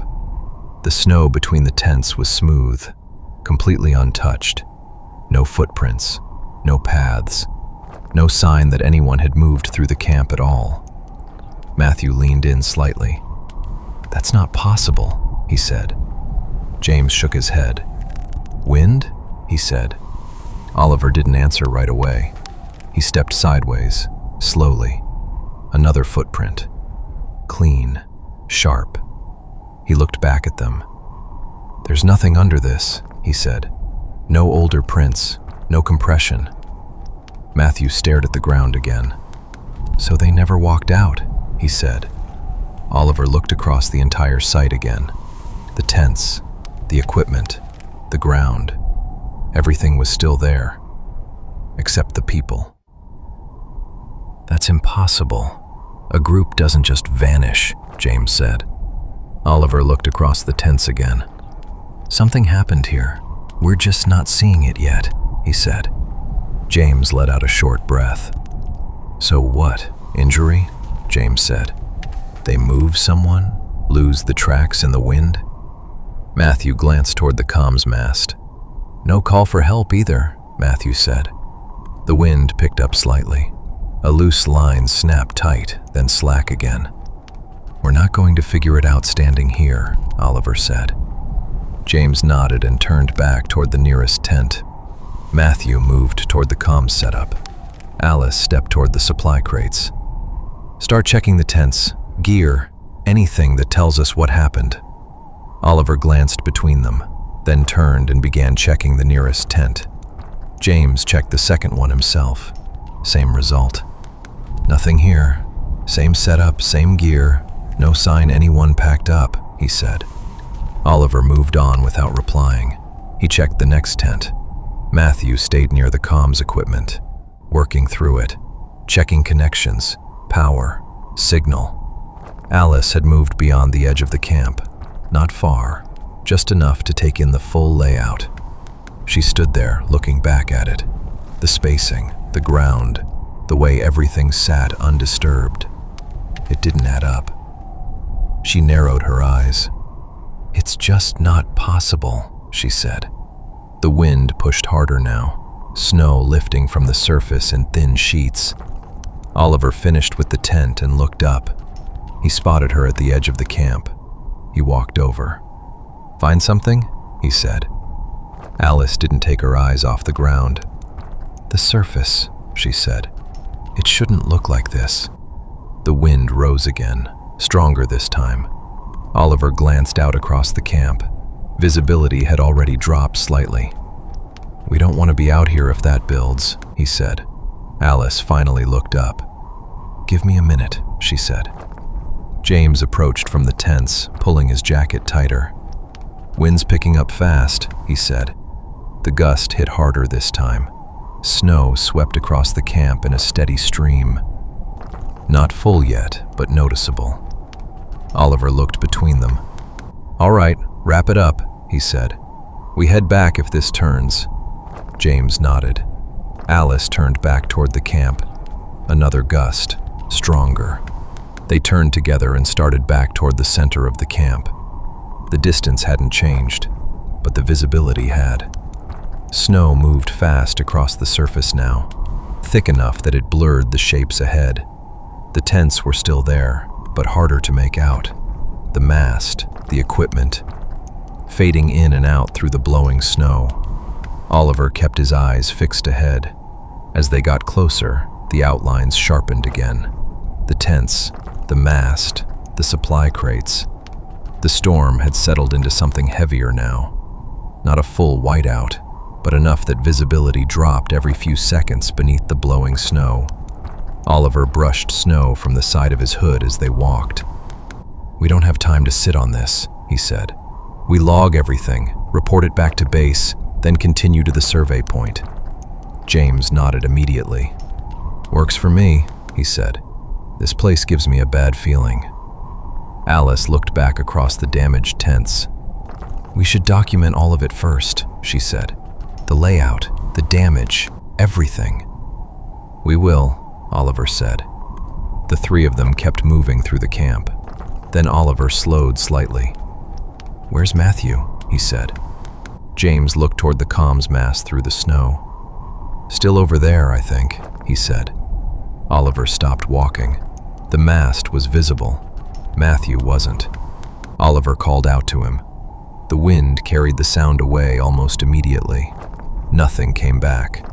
Alice looked toward Oliver now. "He was there a minute ago," she said.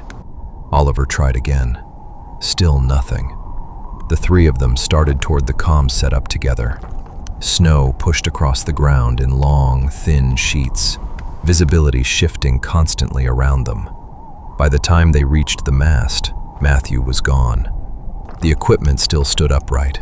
Wires, cases, antenna, everything exactly where it had been, except him. Oliver scanned the camp again through the storm. The wind swallowed every sound around them. James turned slowly beside him, then stopped. "Hey guys," James said quietly.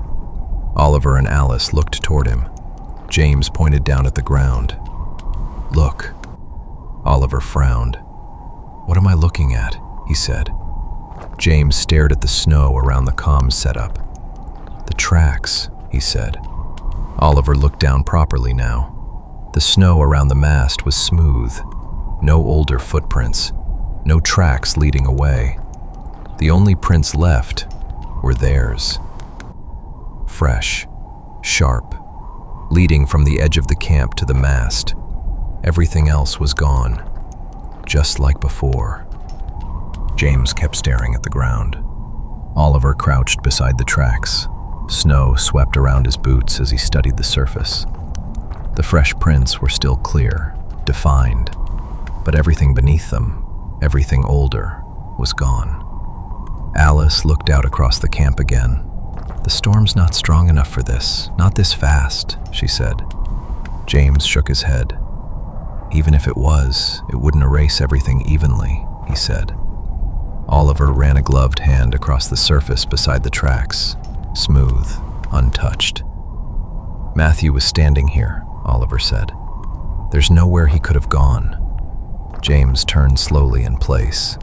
"So where the hell did he go?" he said. Oliver didn't answer immediately, because for the first time since arriving, he didn't have one. James looked out into the blowing snow again. "I knew something was wrong with this place. None of this makes sense," he said. He shook his head hard. "No, he has to be here somewhere." Then he turned and started back through the camp, calling out for Matthew as he moved between the tents. Oliver watched him disappear briefly through the blowing snow. "James, slow down," he said. James ignored him. He pulled open one of the tents. Empty. Moved to the next one. He called out for Matthew again as he moved between the tents. The wind carried most of it away. Oliver went after him. "James, stop. You're not going to find anything charging around blind," he said. James turned sharply toward him. "So what are we supposed to do? Just stand here?" he said. Behind them, Alice remained near the comms mast, kneeling now, one glove pressed against the snow as she brushed the surface aside slowly, searching. Even she didn't seem to know what for yet. The storm swept across the camp again, fresh snow dragging over the ground in thin layers. Alice cleared another section, then stopped. Something underneath caught the light differently. Not snow, ice, clear beneath the surface. Alice froze. Across the camp, Oliver noticed immediately. "Alice?" he said. She didn't answer. Her eyes stayed fixed downward. James looked toward her through the blowing snow. "What is it?" he said. Alice still didn't move. Oliver and James started back toward the comms mast together. The wind swept hard across the camp as they crossed between the tents. By the time they reached her, Alice had cleared another section of snow away with her glove. Then all three of them saw it. Something dark trapped beneath the ice. A long smear of deep red frozen below the surface. Blood. James stumbled back immediately. His hands went to the top of his head as he stared at the ice beneath them.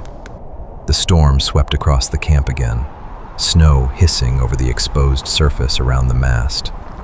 Alice cleared more snow away carefully with her glove. The blood stretched farther beneath the surface than they first thought. Not a stain, a trail. Oliver crouched lower beside her, studying the ice properly now. It wasn't solid glacier ice. Beneath the snow sat a thinner, frozen layer, cloudy in some places, clearer in others. Fracture lines spread beneath it, hairline cracks branching through the surface. Alice brushed another section clean, more blood beneath it. "There's space under this," Alice said quietly. Oliver looked closer. She was right. Beneath the fractured ice, darkness. Not deep enough to be open water, but hollow. James stared at the exposed section. "A crevasse?" he said. Alice shook her head slightly. "No, too shallow," she said. Oliver looked out across the camp again. The tents, the mast, the smooth snow surrounding all of it. Then back to the blood beneath the ice. Alice brushed another patch clear beside the blood trail. The ice underneath curved downward slightly, like the surface had sagged before freezing again. James noticed it too. "That's not normal," he said. Oliver slowly moved one boot forward, pressing lightly against the surface near the mast. A low sound answered beneath it, hollow. The three of them froze.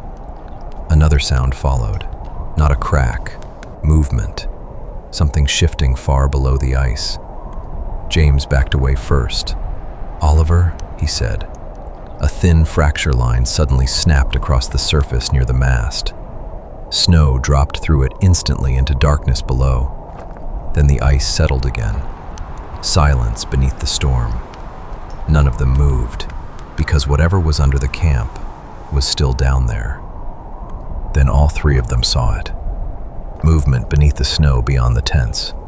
A thin ridge pushed through the surface briefly, cutting across the camp like something swimming beneath it. James backed away immediately. No, we're leaving. Right now," he said. Oliver kept his eyes on the movement beneath the snow. It vanished almost as quickly as it appeared. Alice stayed crouched beside the exposed ice, watching the fracture lines beneath it. "It's using weak sections, thin ice, snow bridges," she said. Then they heard it. Not close, somewhere deeper in the storm. A low, cracking sound, followed by a sudden burst of snow in the distance. All three of them turned toward it immediately. Through the blowing snow, something long and pale disappeared back beneath the surface. Just the tail end of it, gone almost instantly. James stared into the storm. "What the hell was that?" he said. Alice slowly stood now. "It came up through the weak points. That's why the surface keeps collapsing," she said. James looked between both of them. "I'm not waiting around for another one. We go back, now," he said. Oliver glanced toward the edge of the camp through the storm. Their own camp sat somewhere beyond the whiteout. "If we move blind out there, we could lose the route completely," Oliver said. "Better than staying here," James replied. The storm pushed harder through the camp. James adjusted the straps on his pack. "I'm done. I'm getting back to base and calling for extraction," he said. Then he turned and started walking toward the edge of the camp. Oliver watched him go. "James," he started, but James kept walking, head lowered against the wind. He moved quickly through the blowing snow, past the tents, past the outer supply crates. The storm swallowed parts of him every few seconds, one moment visible, the next half hidden behind shifting white. He was nearly at the edge of the camp when it happened. Then the snow beneath James shifted, not cracked, moved. A sudden collapse beneath his feet. James dropped violently out of sight. The surface exploded upward around him, snow and fractured ice thrown into the storm. Oliver lurched forward instinctively. Alice grabbed his arm immediately. Through the wind, they barely heard James scream. Then something pale disappeared beneath the surface with him, fast enough that neither of them fully saw it. The snow collapsed inward, then settled. Oliver stood frozen, staring at the spot where James had vanished. Beneath the storm, something moved below the surface for several more seconds, circling, dragging something heavy beneath the snow. Then another deep cracking sound echoed underneath them, and whatever it was disappeared deeper below the ice. Silence returned. Alice looked toward Oliver.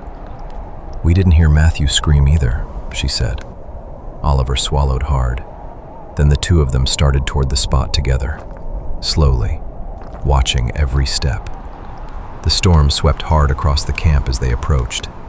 By the time they reached the area, the surface was smooth again. No struggle marks, no blood, no broken snow, no footprints.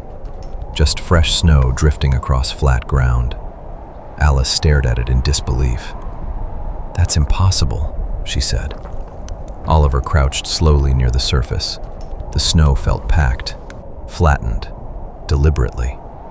He looked out across the rest of the untouched camp, then back toward the smooth ground beneath them. "It's done this before," Oliver said quietly. Alice looked at him. "What?" Oliver brushed his glove slowly across the surface. "If people saw damage, they'd avoid the area," he said. The storm moved around them again. "But if the surface looks untouched," he looked toward the empty camp. "People keep walking over it." Alice stared out into the storm. "It's conserving energy," she said quietly. Oliver looked back toward the exposed ice near the mast. "There's nothing out here for it to hunt," he said. "No animals, no food source." The wind swept hard across the camp. Alice slowly looked down at the snow beneath their boots. "So it stays dormant until something moves above it," she said. Oliver thought back to the camp, the drilling equipment, the generators. 4 people walking across unstable ground. Matthew at the comms mast. James crossing the edge of the camp. Every time it surfaced, someone had been moving. "Vibrations," Oliver said. Alice nodded slowly. "It feels movement through the ice. That's how it finds people," she said. The storm rolled around them again. Oliver looked out across the empty white beyond the camp. "And once it knows you're there," he said, "it waits for you to cross the wrong spot." Oliver looked out into the white beyond the tents. Somewhere out there, their own camp waited beyond the storm. Radios, emergency beacon, transport, their only way out. Oliver finally stood. "The expedition's over. We get back to base and call for extraction," he said. Alice looked toward him through the blowing snow. "You don't want to know what this thing is?" she asked. Oliver looked back toward the flattened snow where James had vanished. "Right now, saving our lives matters more," he said. He adjusted the strap on his pack. "We owe that much to Matthew and James." Alice lowered her eyes toward the snow beneath them. "If it tracks movement through the surface, then running probably makes it worse," she said. Oliver nodded. "Heavy movement, vibrations," he said. Alice looked toward the exposed ice near the mast again. "That's why it attacked James. He broke away. Moved fast," she said. The storm pushed harder through the camp. Oliver tightened his gloves. "So we move carefully. No sudden movements," he said. Alice looked out into the white beyond the camp. "And if it comes after us anyway?" she asked. "Then we make sure it thinks we're somewhere else," he said. Alice frowned slightly. "How?" she asked. Oliver looked back toward the abandoned camp, the loose equipment, the damaged tents pulling in the wind, then toward the emergency flare gun attached to James's abandoned pack. "Sound," Oliver said. "Movement." Alice understood immediately. "Distractions," she said. Oliver nodded once. "If it tracks vibrations through the surface, we give it something else to follow," he said. Oliver looked out into the storm for a long moment, then back toward Alice. Both of them understood the same thing now. They couldn't stay close together. Alice looked down at the snow beneath her boots. For the first time since finding the camp, Oliver could see real fear on her face. The kind that settles in once survival stops feeling guaranteed. Oliver stepped closer and took her hand carefully through his glove. "Hey," he said quietly. Alice looked up at him. "We're getting out of this," Oliver said. "I'm not letting anything happen to you." The storm rolled around them again.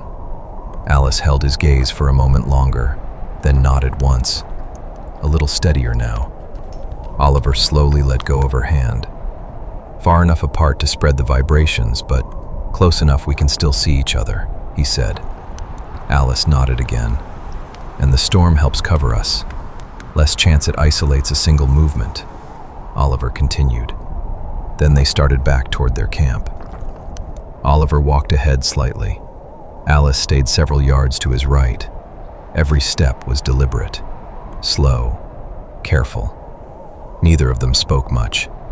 The only sounds were wind, breathing, boots pressing softly into snow. Several times, both of them stopped completely, listening. Once, Oliver thought he heard movement somewhere beneath the surface, a low, shifting sound far below them, but it faded again. They kept moving. Their camp lights were still faintly visible through the storm ahead. Halfway there, or at least Oliver thought they were, the wind began to weaken. The constant roar around them softened. Less drifting snow crossed the surface now. Visibility sharpened slightly through the white. Alice noticed immediately. "Oliver," she said quietly. He looked toward her. She looked terrified again. "The storm's dying," she said. Oliver glanced across the calmer snow around them.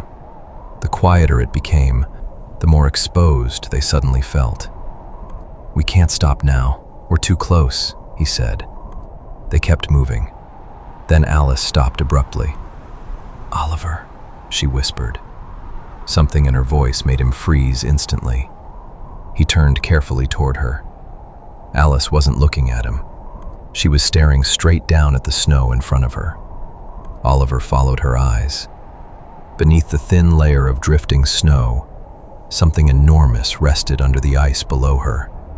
A shadow. Long, pale, motionless. Even through the fractured ice, it looked massive. Oliver stopped breathing for a moment. The creature stretched beneath nearly the entire section in front of her, buried just below the surface, completely still. Alice barely moved. "I think it's dormant," she whispered. Oliver stared at the shadow beneath her. No movement, no shifting, nothing. Then he looked around quickly. The fractured ice stretched outward in every direction. There was no safe way around it. Alice realized it too. "Oliver," she whispered again. He looked back at her carefully. "You need to walk over it," he said quietly. Alice's face tightened immediately. "What?" Oliver kept his voice low. "Slowly," he said. "No sudden movement." Alice looked down again. The shadow beneath the ice remained perfectly still, waiting beneath her. Alice's breathing started to shake. "I can't do that," she whispered. Oliver kept his eyes on the ice beneath her boots, close enough that they could both see its outline beneath the fractured surface. "Alice," Oliver said quietly, "you have to." She looked at him immediately, fear fully visible on her face now. "Oliver, it's right there," she whispered. The lighter storm drifted around them, snow moving softly across the surface above the creature. Oliver glanced quickly across the surrounding ground again. Fracture lines spread outward beneath the snow in every direction. The shadow stretched too far beneath the ice. There was no clear path around it, not without moving far wider into unstable ground they couldn't see through the storm. He looked back at her. "It's too far to go around," he said. Alice's eyes lowered toward the shadow again, completely still beneath her. "What if it hears me?" she whispered. "Slow and steady, no sudden movement," he said softly. Alice stood frozen for another second, then finally gave a small nod. Oliver watched her carefully. "One step at a time," he said. Alice slowly lifted one foot, then stepped forward onto the ice above the creature. Oliver slowly moved around the edge of the fractured section as far as he safely could, then stopped on the other side of the shadow beneath the ice. He held his hands out toward her carefully. "Just keep looking at me," he said quietly. Alice forced herself to focus on him. Then she slowly lifted her foot again. One careful step, then another. The creature beneath the ice remained completely still. Alice kept her eyes fixed on Oliver. She badly wanted to look down. Every instinct in her body told her to, but she forced herself not to. Step, another. The fractured ice creaked softly beneath her boots. Oliver kept his voice calm. "You're doing fine," he said quietly. Alice took another careful step. "Almost there now." Oliver gave her a small, reassuring smile. "You're almost clear," he said. Then something beneath the ice shifted. A deep groaning sound rolled upward through the fractured surface. Alice let out a small, startled yelp before she could stop herself. Both of them froze instantly. The shadow beneath the ice began to move. Not fast, slowly, sliding beneath her in one direction. The creature was so large it took several seconds for its body to fully pass beneath her. Alice stood completely still above it. Tears filled her eyes, her legs visibly shaking now. Oliver kept his hands stretched toward her. "Alice," he said softly, "stay calm." The creature continued moving beneath the ice, long, endless beneath the fractured surface. Another deep groan vibrated upward from below. Alice flinched violently, then accidentally screamed. The creature stopped moving instantly. Silence. Then the ice beneath Alice cracked sharply. Oliver moved immediately. "Run!" he shouted. Alice lunged forward toward him as the surface behind her exploded upward. Snow and fractured ice blasted into the storm.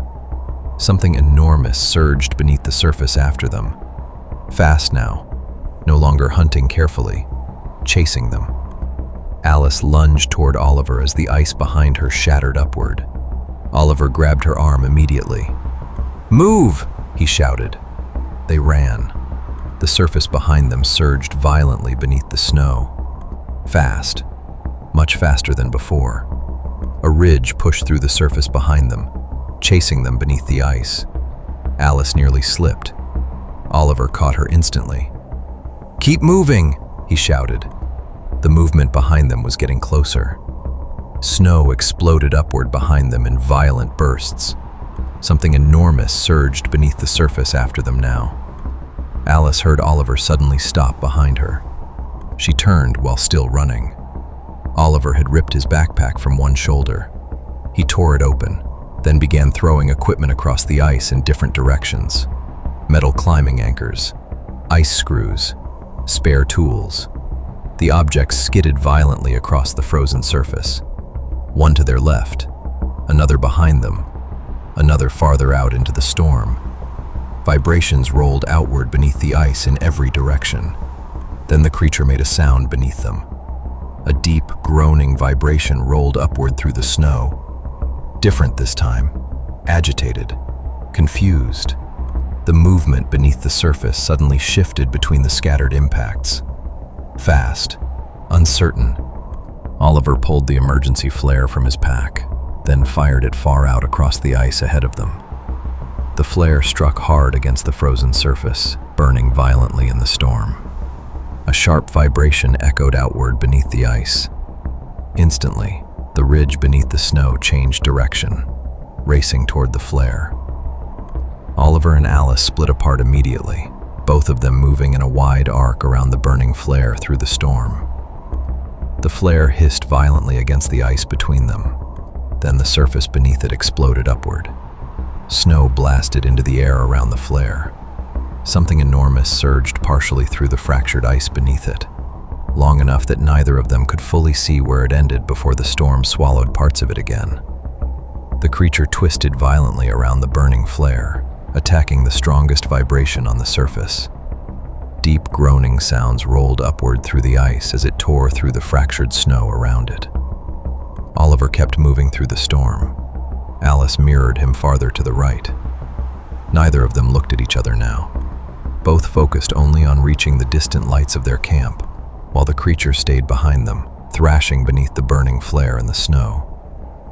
The camp lights slowly emerged through the storm ahead of them, faint at first, then clearer. The outline of their tents, the supply sleds, the communications tower. Oliver had never been so relieved to see another human structure in his life. Alice was breathing hard beside him now, exhausted, shaking from cold and adrenaline.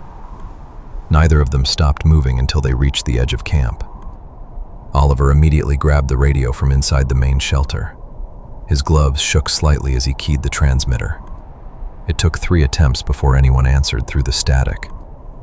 Oliver reported everything he could: the missing expedition, Matthew, James, the unstable ice. But every time he tried to explain what had taken them, the words fell apart in his mouth, because none of it sounded possible once he said it out loud. Alice sat against the wall of the shelter in silence while he spoke, still staring at the floor. Several hours later, after the storm had finally eased enough for safe flight, aircraft lights appeared over the ice. Oliver and Alice watched from outside the shelter as the lights descended through the darkness over Antarctica. Neither of them spoke while the crew loaded their equipment, or when they were finally asked what happened out there. Oliver looked toward Alice. Alice looked back at him.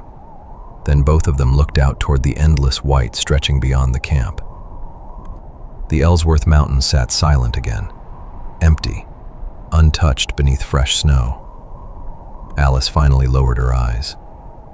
"We found another camp," she said quietly. The rescue crew waited for the rest, but for several seconds, Neither Oliver nor Alice said anything else. Because how were they supposed to explain it?